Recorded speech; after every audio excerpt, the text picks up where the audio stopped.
প্রতি বছর অতিরিক্ত বৃষ্টি হলে অশোকনগর এলাকা জলে ডুবে যায়। সমস্যার সমাধানে উদ্যোগী হল শিলিগুড়ি পুর নিগম। শিলিগুড়ি 31 নম্বর এবং 32 নম্বর ওয়ার্ডের অশোকনগর এলাকার মানুষের দীর্ঘদিনের সমস্যা দূর হতে চলেছে।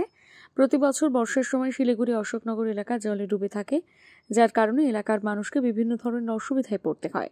শিলিগুড়ি শহরের অ্যাডমিনিস্ট্রেটর হিসেবে গৌতম দেব দায়িত্ব নিয়েছিলেন। সেই সময় শিলিগুড়ি পুর নিগমের পক্ষ থেকে এলাকার মানুষকে কথা দেওয়া হয় এই সমস্যা থেকে তাদেরকে বের করে আনা হবে।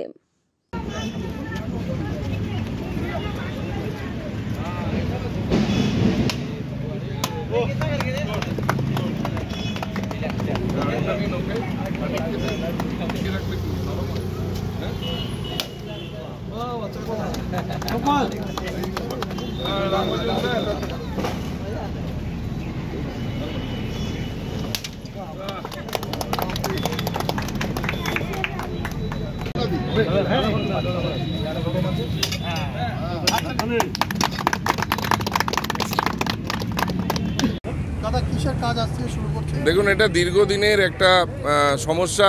অশোকনগর এই 31 নম্বর ওয়ার্ড, এই পুরো যে স্টেজটা আছে, এখানকার জল প্রত্যেক বছরই বর্ষার সময় একটু অতিরিক্ত বৃষ্টি হলেই এই জল দাঁড়িয়ে যেত।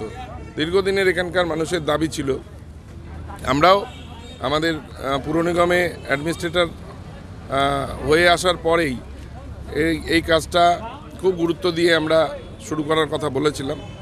কাজটা এর আগেও একবার শুরু হয়ে গিয়েছিল, সেটা অন্য দিক দিয়ে যাওয়ার কথা ছিল, সেখানে একটু স্থানীয় সমস্যা হওয়াতে আমরা শিফট করে এবার আমরা এই 31 নম্বর ওয়ার্ড এবং শীতলাপাড়ার মাঝখান দিয়ে আমাদের এই কাজটা শুরু হচ্ছে। আজকে 1,82,00,000 টাকার এই প্রথম ফেজের কাজ। এটা construction of drainage system through trench less technology at Bardhaman Road in between Naukaghat and Jalpaimor to dispose of storm water from Ashoknagar area. এটা এই পাশে হাইড্রেন হবে এবং পুরো জলটাকে এক জায়গায় নিয়ে এসে 31 নম্বর ওয়ার্ড অশোকনগরের এই উল্টো দিকের রাস্তার যত জল আছে সেটা এই আন্ডারগ্রাউন্ড ড্রেনেজের মাধ্যম দিয়ে এটা বেরিয়ে যাবে নদীতে।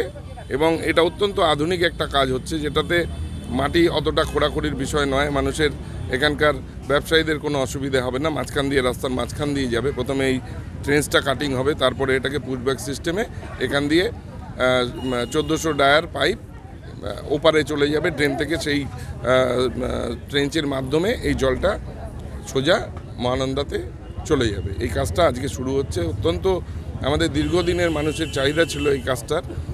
তো আমরা আশা করছি আগামী 3 মাসের মধ্যে এই কাজটাকে শেষ করে আগামী বর্ষায় এখানে যাতে অশোকনগর এবং এই অঞ্চলে যাতে জল না জমে তার ব্যবস্থা আমরা করে দিতে পারছি। এখনো পর্যন্ত তো আশা করছি যে দুর্ভোগটা মিটে যাবে।